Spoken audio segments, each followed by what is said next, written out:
یاد رکھیں قضا اور کفارہ چند صورتوں میں لازم آئے گا. اس میں نمبر ایک پہلا یہ کہ ادائے رمضان کا روزہ ہو. اس کا مطلب اگر آپ نے قضا روزہ رکھ رہے ہیں رمضان کا اور خدا نخواستہ جان بوجھ کے توڑ دیا، نفلی روزہ جان بوجھ کے توڑ دیا، منت کا روزہ رکھا جان بوجھ کے توڑ دیا، اس میں کفارہ نہیں ہوتا، اس میں صرف قضا ہے. ہاں توڑنے کا اگر بلا عذر توڑا تو گناہگار ہو سکتے ہیں، لیکن جو کفارہ لازم ہوتا ہے اس کے لیے ایک شرط یہ ہے کہ ادائے رمضان کا روزہ ہو. جیسے بھی رمضان آ رہا ہے ہم روزہ رکھ رہے ہیں، اس میں توڑیں تب ہوگا. دوسری بات یہ کہ رات میں نیت کی ہو. جیسے میں نے آپ کو بتایا تھا کہ دن میں بھی نیت ہو سکتی ہے فقہ حنفی کے مطابق اگر رات میں آنکھ نہ کھلے تو، لیکن اگر فرض کر لیں آپ نے دن میں آنکھ کھلی، روزہ رکھ لیا، نیت کر لی، اور خدا نخواستہ پھر اگر روزہ ٹوٹ جاتا ہے تو اس پر قضا تو ہوگی، کفارہ نہیں ہوگا. باقی میں عرض کرتا ہوں ذرا ایک سائل منتظر ہیں، پھر انتظار کرتے رہتے ہیں بیچارے، وہ ہولڈ پہ ہوتے ہیں، تو کال لے لیتے ہیں پھر انشاءاللہ جوابات. السلام علیکم. تو آپ کی خدمت میں ذکر کر رہے تھے کہ بعض صورتوں میں قضا اور کفارہ لازم ہوتا ہے، وہ ذرا اس کے لیے چند چیزوں کا اجتماع لازم ہے. پہلی بات تو یہ کہ ادائے رمضان کا روزہ ہو، پہلی شرط یہ ہے. دوسرا یہ کہ رات میں نیت کی ہو. دن میں اگر بالفرض نیت کر کے روزہ توڑ دیا گناہگار ضرور ہوگا، لیکن اس پہ قضا ہے، کفارہ نہیں ہوتا. تیسرا یہ کہ قصدن عمدن توڑا ہو. جیسے بھی میں نے آپ کو بتایا تھا کہ قصدن روزہ جان بوجھ کے کہ روزہ یاد ہے، پھر روزہ توڑنے والا عمل بھی جان بوجھ کر قلبی خوشی کے ساتھ کریں تو یہ. چوتھا اس کی شرط یہ ہے کہ کوئی صحیح عذر بھی نہ ہو، کوئی عذر شرعی بھی نہ ہو. مثال کے طور پہ جیسے بعض لوگ ایسے ہوتے ہیں، مریض ہوتے ہیں، بیمار ہوتے ہیں، اچانک حالت خراب ہو جاتی ہے اور ضروری ہوتا ہے کہ ان کو کوئی نہ کوئی مطلب میڈیسن وغیرہ دیں. اسی طریقے سے بعض دمے کے مریض ہوتے ہیں، انہیلر وغیرہ یوز کرتے ہیں، ایک دم اچانک طبیعت بگڑ جاتی ہے. یا بعض مریض نہیں ہے لیکن بہت ہی کمزور ہوتے ہیں، بے ہوش ہو کے گر گیا ہے، ہاتھ پاؤں ٹیڑھے ہو گئے ہیں، اب جلدی جلدی اس کو پانی پلانے کا سلسلہ ہو جاتا ہے. اس طرح کی جب صورتحال ہو، اب اگرچہ وہ بالفرض ہوش میں بھی ہے، اسے پانی پلایا جا رہا ہے، یہ قصدن عمدن ہی روزہ توڑنا ہوگا. لیکن چونکہ یہ صحیح عذر شرعی اس کے ساتھ ہے تو اس پر قضا کفارہ لازم نہیں ہے. تو یہ ضروری ہے کہ کوئی صحیح عذر شرعی کی بنا پہ نہ توڑاؤ، ویسے ہی توڑ دیا، بس بھوک لگ رہی ہے زیادہ، یہ کوئی عذر صحیح شرعی نہیں ہے. اسی طرح اگر کسی عام ڈاکٹر نے سر درد کے اندر، داڑھ درد کے اندر توڑ دے روزہ، آپ کوئی بات نہیں بعد میں رکھ لیجئے گا، اس طرح کہا، تو اس طرح کے مطلب غلط قسم کے مشورہ دینے والے ڈاکٹر کا مشورہ مان کر روزہ توڑ دیا، یہ اس پر بھی قضا کفارہ لازم ہوگا. تو کوئی صحیح عذر شرعی نہ ہو اور پھر انسان ادائے رمضان کا روزہ جس میں رات میں نیت کی تھی جان بوجھ کر قصدن بدن توڑے تو کفارہ لازم ہوگا. ایک یہ کہ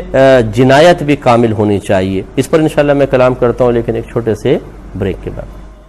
بسم اللہ الرحمن الرحیم. آپ کی خدمت میں ذکر کر رہے تھے کہ کن صورتوں میں قضا اور کفارہ دونوں لازم ہوتا ہے، یعنی کس طرح ہم روزہ توڑیں یا کن شرائط کے ساتھ روزہ ٹوٹے گا تو قضا اور کفارہ دونوں لازم ہوں گے. اس میں آپ کو بتایا تھا کہ پہلی شرط تو یہ ہے کہ ادائے رمضان کا روزہ ہو، یعنی جو آپ کا کرنٹ رمضان چل رہا ہو اس کا روزہ توڑا ہو. دوسرا یہ کہ نیت رات میں ہی کی ہو، دن میں نہ کی ہو. تیسرا یہ کہ قصدن عمدن جان بوجھ کر روزہ توڑا ہو، یعنی روزہ یاد ہے پھر بھی اس کو توڑ رہے ہیں اور جان بوجھ کے توڑ رہے ہیں، خطا نہ ٹوٹا ہو، سہوا اکراہن نہ ہو. اور چوتھا کہ کوئی صحیح عذر بھی نہ ہو، بس ویسے ہی تھوڑا سا مطلب یہ کہ بھوک زیادہ لگ رہی ہے اس سے پریشان ہو کے جیسے بعض لوگ کر لیتے ہیں، یا طلب محسوس ہو رہی ہے، سگریٹ کی، پان کی طلب محسوس ہو رہی تھی، اچھا پیاس تھی لیکن اتنی زیادہ شدت کی نہیں کہ ہلاکی ہو جائے. ہوتی ہے سب کو، گرمی کے اندر پیاس تو لگتی ہے لیکن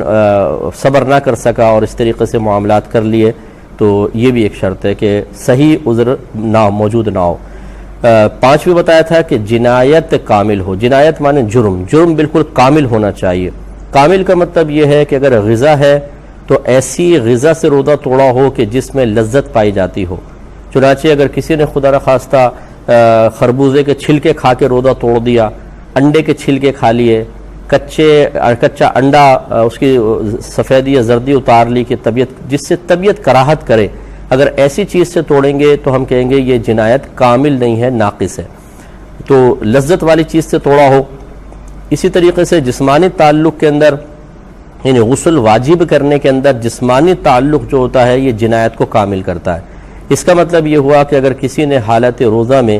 جسمانی تعلق کے علاوہ کسی طریقے سے اپنے اوپر غسل کو واجب کیا تو جنایت ناقص کہلائے گی، اس میں قضا ہوتا ہے، کفارہ نہیں۔ گناہگار ہوگا،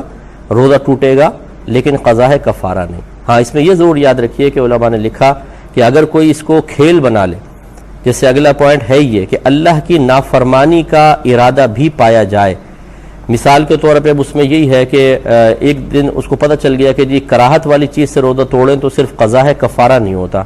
تو کچا انڈا کھا کے روزہ توڑ لیا۔ اگلا دن آیا پھر کچا انڈا کھا کے روزہ توڑ لیا، اس نے کہا یہ تو بڑا اچھا ہے یار، روزہ توڑو، ایک روزے تو بعد میں رکھنا پڑے گا اور کفارہ بھی لازم نہیں ہوگا۔ تو پہلی دفعہ اگر اس نے ایسا کیا ہے یہ کہ جان بوجھ کے توڑا تو اس کو رعایت مل سکتی ہے، لیکن اگر دوسری مرتبہ ایسی کر لیا، تیسری مرتبہ ایسی کر لیا تو پھر یاد رکھیں رعایت نہیں ہے، پھر اس پر قضا اور کفارہ دونوں لازم ہوں گے۔ تو یہ جو فقہا نے اپنے اجتہاد کے ذریعے بہت سے مسائل ذکر کیے ہیں، یہ لوگوں کو گناہوں پر دلیر کرنے کے لیے اور فراڈی قسم کے لوگوں کو روزہ توڑ کر اپنے نفسانی خواہشات کی تکمیل کرنے کے لیے نہیں لکھے گئے، بلکہ بعض اوقات ایسا ہوتا ہے کہ کوئی شخص بہت ہی زیادہ نفس و شیطان کے ہاتھوں مجبور ہو کے اس طرح کام کر لیتا ہے، تو یا پھر جیسے جسمانی تعلق میں بیوی کے معاملات ہوتے ہیں وہ ہو گیا، تو ایک آدھ دفعہ تو چلے غلطی ہو گئی تو یہ اللہ تعالیٰ معاف فرماتا ہے، تو اس میں اجازت دے دی، یعنی یہ کفارہ لازم نہیں کیا کہ یہاں پر جنایت کامل نہیں تھی۔ مثال کے طور پر یہ جیسے میں نے عرض کیا، یہ نہیں ہے کہ جسمانی تعلق قائم ہو جاؤ کہ جی میں شرمندہ ہوں، بہت زیادہ غلبہ ہو گیا تو ایسا کر لیا تو اس میں کفارہ نہیں ہوگا۔ یہ تو میں نے پہلے آپ کو بتایا کہ جنایت کامل ہے تو کفارہ لازم ہے، لیکن مثال کے طور پر اس سے کم درجے کا کوئی معاملہ ہو تو پھر اس میں اسی لیے یہ رکھا ہے کہ کفارہ لازم نہیں ہوگا کہ چلیں جنایت ناقص ہے اور یہ شرمندہ بھی ہے اور توبہ بھی کر رہا ہے تو چلیں اس کو رعایت مل جائے، لیکن اگر کوئی اس کی پھر عادتی بنا لے تو پھر اس کے لیے سختی کا حکم ہوگا اور اس کو ساتھ سخت معاملہ کیا جائے گا۔ تو جنایت کامل ہو، یعنی جسمانی تعلق قائم ہو یا غذا کے ذریعے اگر توڑا ہے تو لذت والی چیز کے ساتھ توڑا ہو۔ اسی طرح اگر دوا کھائی ہے، بعض دوائیں ایسی ہوتی ہیں کہ جو کڑوی قسم کی ہوتی ہیں اور طبیعت کو سخت ناگوار گزرتی ہیں، ان سے اگر روزہ جان بوجھ کر توڑا ہے تو قضا ہے، کفارہ نہیں، بشرطے کہ عادت نہ بنائے۔ لیکن اگر ایسے سیرپ ہیں جو بڑے خوشبودار اور بڑی لذت والے ہیں، وہ حالت روزہ میں پی کر توڑ دیا تو یہ نہیں کہ جی چونکہ دوا ہے تو پھر اس پہ قضا کفارہ نہیں ہوگا، اس میں جنایت کامل ہی کہلائے گی اور قضا اور کفارہ دونوں لازم ہوں گے۔ اور چھٹا آپ کو بتایا کہ اللہ کی نافرمانی کا ارادہ نہ ہو، یہ اسی طرح ظاہر ہوگا کہ پہلی مرتبہ تو چلے ایک جیسے کراہت والی چیز اس نے کھا لی اور بعد میں نادم ہے، شرمندہ ہے تو اس کو رعایت مل جاتی ہے، لیکن جب دوسرے دن پھر اس نے یہ حرکت کر لی تو اس کا مطلب یہ ہے کہ اب وہ اللہ تعالیٰ کی نافرمانی کا ارادہ رکھتا ہے، اس کی یہ حرکت ہی چاہے وہ لاکھ قسمیں کھائے کہ میری نیت ایسی نہیں تھی، لیکن اس پہ لازم ہو جائے گا قضا اور کفارہ دونوں۔ اور آخری مسئلہ یہ کہ کسی اگر وہ مفتی صاحب کے قول کو اس نے سنا اور شاید صحیح سمجھ نہ سکا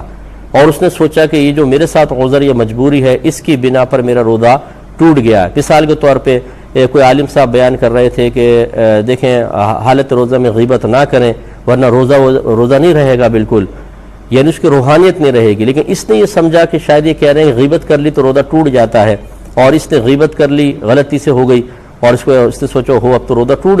گیا تو اس نے کھا پی لیا، تو یہ جو غلط فہمی پیدا ہوئی ہے اس پر قضا ہوگی، کفارہ نہیں ہوگا۔ لیکن یہ ہونا ہی چاہیے کہ اگر اس طرح کی غلط فہمی پیدا ہو، مثلا آپ میڈیا پہ سن رہے ہیں کسی مفتی صاحب کا کلام سنا، غلط فہمی پیدا ہوئی تو کم از کم کسی اور سے پہلے تصحیح کر لیں۔ لیکن میں نے اکثر یہ دیکھا ہے کہ جب اپنے فائدے کی بات ہوتی ہے نا تو ادھوری بھی سن کے کہتے ہیں بس ٹھیک ہے بس مسئلہ سمجھ میں آ گیا، اور جب نقصان کی بات ہوتی ہے تو بالکل ایسا جیسے مرغی کی کھال اتار دی جاتی ہے نا، پوری کھال اتار لیتے ہیں اچھی طریقے سے کہ میرا یہ پیسہ خرچ ہو رہا ہے، نقصان کا معاملہ ہے، شاید کوئی رعایت کا پہلو نکلا ہے۔ تو یہ ہمارے ہاں جو صورتحال ہے بڑی دردناک قسم کی صورتحال ہے۔ تو ایک دفعہ میں پھر دہرا دیتا ہوں کہ قضا اور کفارہ اس وقت لازم ہوں گے، نمبر 1 ادائے رمضان کا روزہ ہو، نمبر 2 رات میں ہی نیت کی ہو، نمبر 3 روزہ جان بوجھ کر عمدن توڑا گیا ہو، چوتھا کوئی صحیح عذر شرعی بھی نہ ہو، نفس کے تابع ہو کے کر لیا، پانچواں جنایت کامل ہو، یعنی جسمانی تعلق کے ساتھ روزہ توڑا یا پھر باقاعدہ کوئی اچھی چیز جس سے طبیعت کراہت نہیں کرتی وہ کھائی، یا ایسی دوا پی جس سے کوئی کراہت محسوس نہ ہوتی ہو، اور کوئی صحیح عذر شرعی بھی نہیں تھا، وہ تو پہلے شرط گزر گئی، روزہ گیا۔ اور اللہ کی نافرمانی کا قصد و ارادہ ہو باقاعدہ، یہ بھی ہونا چاہیے، اور کسی مفتی صاحب کے قول کو سن کر غلط فہمی کی بنا پر یا انہوں نے کوئی حدیث بیان کی اس کی غلط فہمی کی بنا پر روزہ توڑ دیا تو ایسا بھی نہ ہو. یعنی ایسا نہیں ہوا کہ انہوں نے مفتی صاحب کا سنا، کسی حدیث کو سنا پھر روزہ توڑا ہو تو اس کو رعایت مل سکتی ہے، لیکن ایسا بھی نہیں ہوا کہ کوئی حدیث وغیرہ نہیں سنی بس توڑ دیا. مثال کے طور پہ ایک نوجوان ہے ہٹا کٹا، ادائے رمضان کا روزہ ہے، رات میں نیت کی ہے، روزہ یاد بھی ہے، اور آئس کریم کھالی فریج سے نکال کر، اور کوئی حدیث بھی ذہن کے اندر نہیں ہے اور کوئی پریشانی نہیں، کوئی سے عذر شرعی نہیں، تو قضا بھی ہوگا اور کفارہ بھی ہوگا. یہ ذہن میں رکھیں. اور جب صرف قضا لازم ہوتی ہے، انہی میں سے کچھ شرطیں ختم کرتے جائیں تو پھر کفارہ ہٹ جائے گا اور صرف قضا لازم آئے گی. مثال کے طور پر نمبر 1 صرف قضا لازم ہوگی جب ادائے رمضان کے علاوہ کوئی روزہ ہو.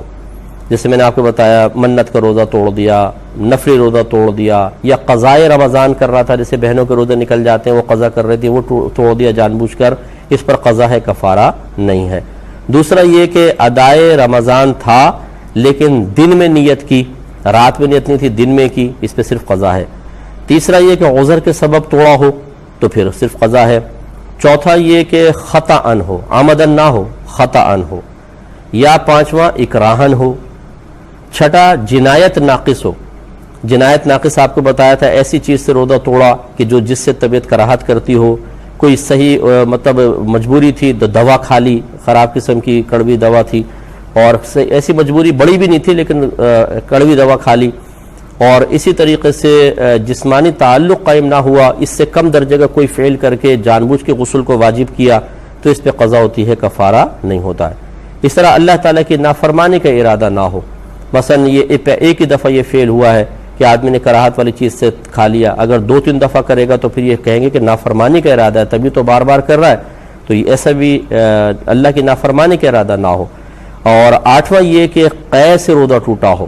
جیسے ابھی آپ کو بتایا تھا قے سے بھی ٹوٹ جاتا ہے، اس میں وہ تینوں شرطیں جمع ہوں گی روزہ ٹوٹے گا، لیکن اس میں صرف قضا ہوگی کفارہ نہیں ہے، چاہے جان بوجھ کے قے کرے آدمی، کیونکہ قے کرنا کوئی طبیعت کو پسند نہیں آتا، اور جب پسند نہیں آتا یہ قابل کراہت چیز ہے تو جنایت کامل نہیں ہوتی. جب بھی کراہت والی شے کے ذریعے روزہ ٹوٹے گا جرم کامل نہیں کہلائے گا، تو یہ اس پہ قضا ہے. اور اسی طرح کسی مفتی صاحب کو کوئی فتویٰ سنا اور کوئی بات سنی، کوئی حدیث سنی اور غلط فہمی میں مبتلا ہو کر اس کو بنیاد بنا کر روزہ توڑ دیا تو پھر اس پہ صرف قضا ہوگی، کفارہ لازم نہیں ہوگا. امید ہے کہ آپ یہ بات سمجھ گئے ہوں گے. اور کفارے کی میں نے تعریف آپ کو بتائی دی کہ ویسے تو شرعی لحاظ سے ایک غلام آزاد کرنا سب سے پہلے ہوتا ہے، لیکن وہ آج کل غلاموں کو دور نہیں، تو پھر 60 روزے لگاتار رکھنا، اور یہ بھی انسان نہ کر سکے، صحیح شرعی مجبوری ہو تو پھر 60 مساکین کو پیٹ بھر کر کھانا کھلانا ہوگا. اچھا مصعب، سوال یہ آیا تھا کہ جو کمیٹی ڈالی جاتی ہے BCیاں جسے کہتے ہیں گھروں میں،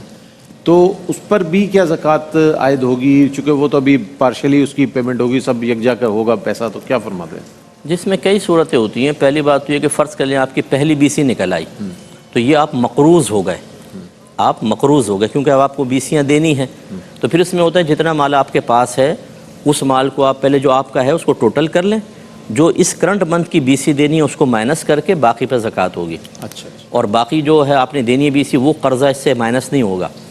اور اگر آپ نے لاسٹ BC جیسے لینی ہے، بیچ میں آپ دیتے چلے جا رہے ہیں، تو یہ آپ نے گویا کہ قرضہ دیا ہوا ہے، اور قرض پہ سال بسال زکوٰۃ بنتی رہتی ہے، یعنی اسے کل مال کے ساتھ ملا کے زکوٰۃ بنتی رہے گی، لیکن ادائیگی اس وقت واجب ہوگی جب آپ کی BC نکلے گی. اسی پر آپ قیاس کر لیں گے، کچھ BCیاں دی ہیں، بیچ کی نکل آئی تو جو آ گیا وہ آپ کا تھا، جو دینا ہے وہ قرضہ ہے، اس طریقے کر کے بیچ والا کا بھی حساب کر سکتے ہیں.